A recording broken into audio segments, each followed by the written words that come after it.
ಮಾಡ್ತಿಲ್ಲ. 10 ಗಂಟೆ 4 ನಿಮಿಷಕ್ಕೆ ಬಂದಿದ್ಯಾ? ಸಾಯಂಕಾಲ ಯಾಕೆ ಬರ್ತಿಲ್ಲ? ಆಯ್ತು, ಸಾಯಂಕಾಲ ಯಾಕೆ ಬರ್ತಿಲ್ಲ? ಬೆಳಗ್ಗೆ ಸಾಯಂಕಾಲ ಸಲ ಮಾಡ್ತೀನಿ. ಸುನಿತಾ ಯಾರು? ಶಿಲ್ಪ ಯಾರು? ಅಮ್ಮ 500 ರೂಪಾಯಿ ಬಂದ್ರೆ ಸಾಯಂಕಾಲ 545 ಬಂದಿತ್ತಲ್ಲ, ಖರ್ಚಾಗ್ತಿದ್ರಲ್ಲೇ 50 ರೂಪಾಯಿ ಜಾಸ್ತಿ ಹೆಂಗ್ ಬಂತು?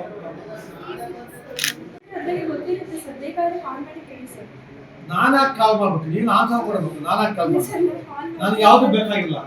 1,56,900 ರೂಪಾಯಿ.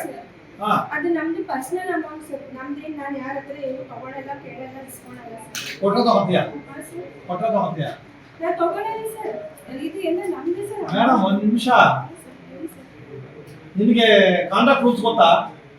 ಅವೇ ಏನಾಗಿದ್ದೀರಿ ನೀವು? SDA conduct cases conduct rules ಗೊತ್ತಾ? ಗೊತ್ತಿದೆಯಾ ಗೊತ್ತಿಲ್ಲ ಅಂತ ಹೇಳು. ಸುಮ್ಮನೆ ಜೋರ್ ಮಾಡ್ತೀಯಾ? ಕಾಂಡಕ್ಟ್ ರೂಲ್ಸ್ ಗೊತ್ತಿದೆಯಾ? ಅಲ್ಲಿ ಮಾಡ್ಬೇಕು. ಇಲ್ಲಿ ಅಟೆಂಡೆನ್ಸ್ ಹಿಸ್ಟ್ರಿ, ಕ್ಯಾಶ್ ಹಿಸ್ಟ್ರಿ, ನೀನು ಎಷ್ಟು ಬಂದಿದೆ ಎಷ್ಟಿದೆಯಾ ಅಂತ 50 ರೂಪಾಯಿ ಜಾಸ್ತಿ ಬಂದಿದೆ ನಿಮಗೆ. ಇದು ಲಂಚನಾ?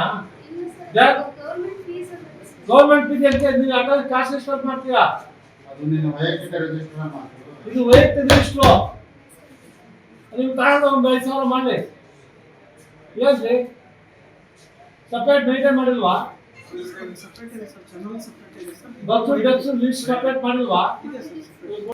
ಅಲ್ಲ, ಪರ್ಸನಲ್ ಟ್ರಾನ್ಸಾಕ್ಷನ್ ಮನೇಲಿ ಮಾಡ್ಕೊ. ಪರ್ಸನಲ್ ಟ್ರಾನ್ಸಾಕ್ಷನ್ ನಾಡಿದ್ದೆ ಆಫೀಸ್ ಫೋನ್, ಅದು ಆಫೀಸ್ ಯೂಸ್ ಮಾಡ್ತಿಲ್ವಾ? ನಾವೆಂತ ತಿಳ್ಕೋಬೇಕು? ನಿಮ್ಮ ಮನೆದ ನಿಮ್ದು ಆಫೀಸಲ್ಲಿ ದುಡ್ಡು ತಗೊಳ್ಳೋದಂತ ಪರ್ಮಿಷನ್ ತಗೋಬೇಕು. ಗೊತ್ತಾ ನಿಮಗೆ? ಅವ್ರು ಹೇಳಿದ್ರೇನ್ರಿ, ಬೇಸಿಕ್ ಜಾಸ್ತಿ ವ್ಯವಹಾರ ಬಂದ್ರೆ ಪರ್ಮಿಷನ್ ತಗೋಬೇಕು. ಬೇರೆ ಕೊಡೋಕ್ಕೂ ಪರ್ಮಿಷನ್ ತಗೋಬೇಕು, ತಗೊಳಕ್ ಪರ್ಮಿಷನ್ ತಗೋಬೇಕು. ಗೊತ್ತಾ ಅವ್ರಿಗೆ? ಕೇಸಸ್ ಕಾಂಡಕ್ಟ್ ರೂಲ್ಸ್ ಓದು.